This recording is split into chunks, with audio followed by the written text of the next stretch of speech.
BPSC TRE 4.0 में geography से सवाल आना पक्का है और शुरुआत होती है इसी चैप्टर से जिसका नाम है संसाधन एवं विकास। अगर ये चैप्टर आपका कंप्लीट हो जाता है तो इस चैप्टर से आने वाले सभी प्रश्न को आप हल कर पाएंगे और आपको पूरा चैप्टर को नहीं पढ़ना है, क्योंकि जो जो इम्पोर्टेंट फैक्ट्स हैं आज हम आपको इस वीडियो में पूरा कंप्लीट करवाएंगे। और आप लोगों से एक छोटी सी रिक्वेस्ट है कि यदि आप इस यूट्यूब चैनल पर पहली बार वीडियो देख रहे हैं तो वीडियो को शुरू से लेकर के अंत तक देखिएगा। ये वीडियो उनके लिए भी बहुत महत्वपूर्ण है जो आज पहली बार ज्योग्राफी का बुक पढ़ने के लिए सोचे हैं और इस वीडियो पर क्लिक किए हैं, क्योंकि इसमें हम बहुत ही महत्वपूर्ण जो बिंदुएं हैं इस पूरे चैप्टर का वो उसका निचोड़ लेकर के हम आए हुए हैं।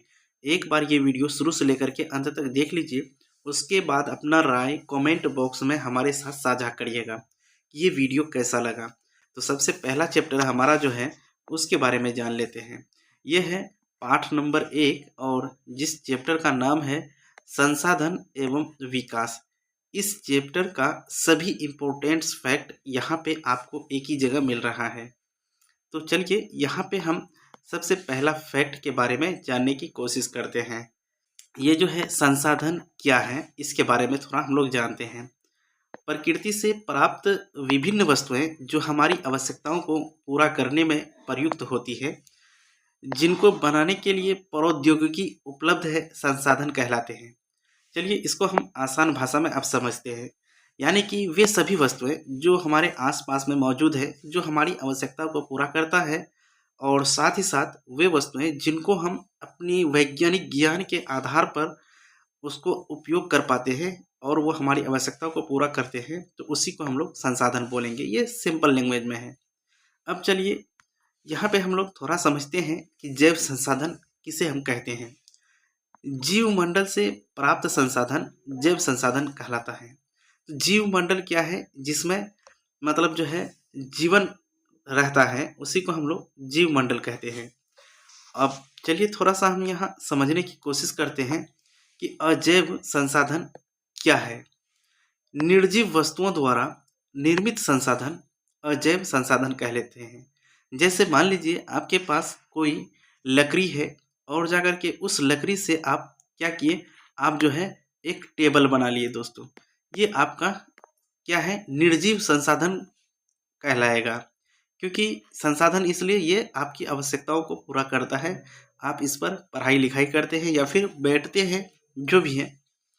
उसके बाद हम जब आगे बढ़ते हैं तो अब यहाँ पे हम लोग थोड़ा समझेंगे कि नवीकरणीय संसाधन क्या है।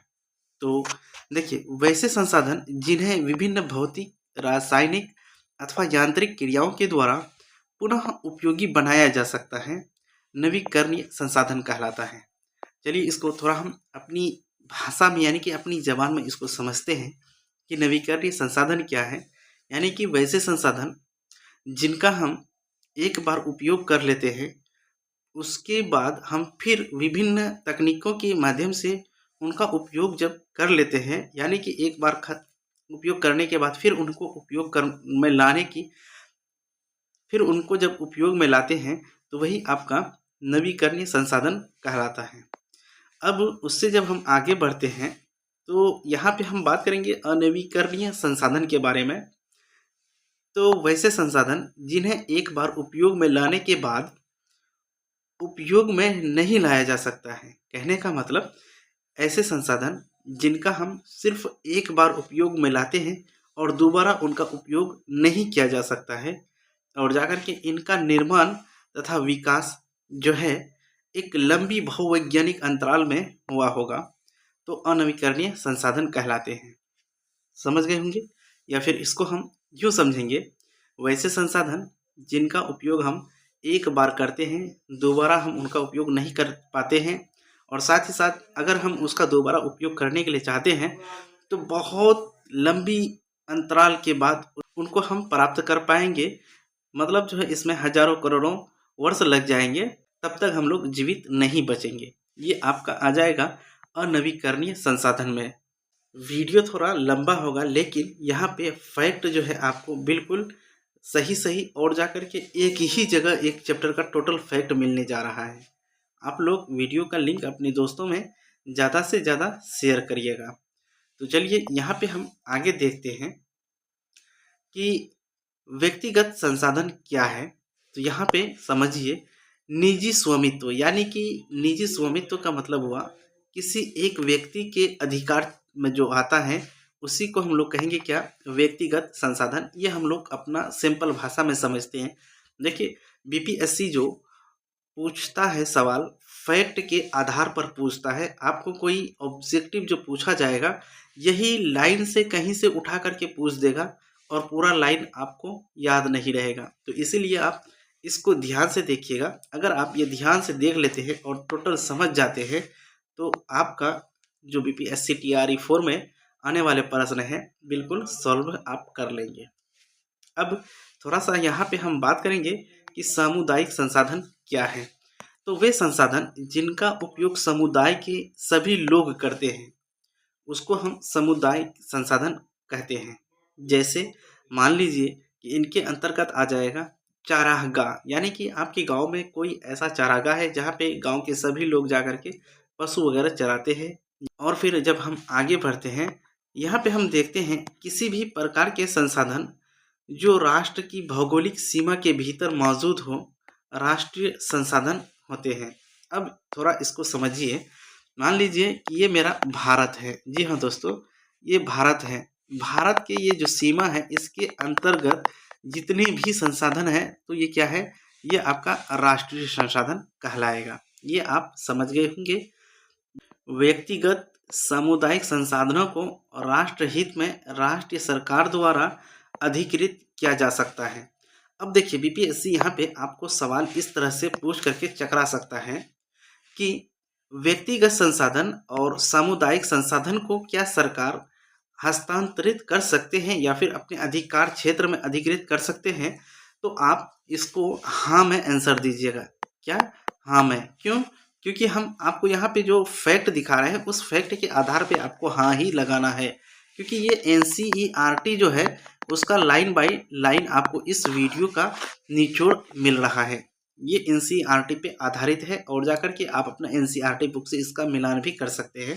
तो यहाँ पे देखिए, एक जगह कहा है क्या, व्यक्तिगत और उसके बाद सामुदायिक संसाधन को राष्ट्र हित में, यानी कि राष्ट्र के लिए राष्ट्रीय सरकार, यानी कि भारत के सरकार द्वारा अधिकृत किया जा सकता है, यानी कि उसको अपने अंडर में भारत सरकार उसको ले सकता है। आप ये याद रखेंगे। फिर आगे बढ़ते हैं। तो अब यहाँ पे हम लोग थोड़ा समझेंगे कि संभावी संसाधन क्या है दोस्तों। संभावी संसाधन तो वैसे संसाधन जो किसी क्षेत्र में मौजूद हैं, परंतु इनका उपयोग नहीं हो रहा है, तो वो क्या है, संभावनाएं लगा रहे हैं उनको, तो उसको हम लोग क्या बोलेंगे, संभव, यानी कि संभावी संसाधन हम उनको पुकारेंगे। जब हम इसमें आगे बढ़ते हैं, विकसित संसाधन क्या है। जी हाँ दोस्तों, विकसित संसाधन से संबंधित आपके मतलब जो है बीपीएससी टीआरई में प्रश्न पूछे जा सकते हैं।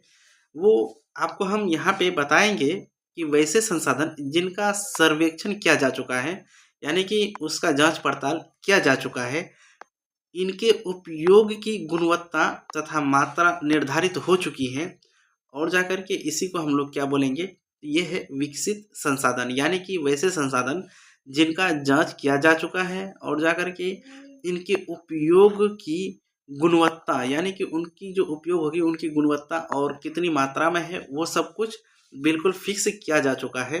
तो उसी को विकसित संसाधन की कैटेगरी में हम लोग रखेंगे। यहीं पे जब हम लोग आगे बढ़ते हैं कि भंडार संसाधन क्या कहा। भंडार संसाधन किसे कहेंगे? प्रकृति में उपलब्ध होने वाले वे पदार्थ जो मानव आवश्यकताओं की पूर्ति कर सकते हैं, लेकिन तकनीकी ज्ञान न होने या पूरी तरह विकसित न होने के कारण पहुंच से बाहर है, तो वो क्या है, भंडार संसाधन। यहीं पे हम लोग देखे थे क्या कि संभावित संसाधन क्या है, वैसे संसाधन को हम लोग बोले थे जो कि प्रकृति में मौजूद है और जाकर के उनका उपयोग अभी नहीं किया जा रहा है। लेकिन यहाँ पे समझिए कि प्रकृति में वे संसाधन उपलब्ध है जो मानव की आवश्यकताओं को पूर्ति कर सकता है, लेकिन उनका ज्ञान वहाँ तक हम लोगों को पहुँचने की ज्ञान की कमी है, जिसकी वजह से वो हमारी पहुँच से बाहर है। तो ऐसी परिस्थिति में उसको हम लोग भंडार संसाधन के अंतर्गत रखते हैं। सतत पोषणीय विकास, जी हाँ दोस्तों, ये बहुत ही इम्पोर्टेंट है।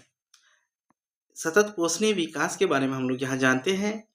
इस तरीके से विकास किया जाए जिससे पर्यावरण को हानि न पहुँचे तथा वर्तमान में किए जा रहे विकास के द्वारा भावी पीढ़ियों की आवश्यकताओं की अवहेलना न हो। अब इसको हम लोग आराम से अपनी भाषा में समझते हैं, यानी कि हम लोग ऐसा विकास करें, यानी ऐसे तरीके से विकास करें जिससे पर्यावरण में किसी भी प्रकार की क्षति ना हो।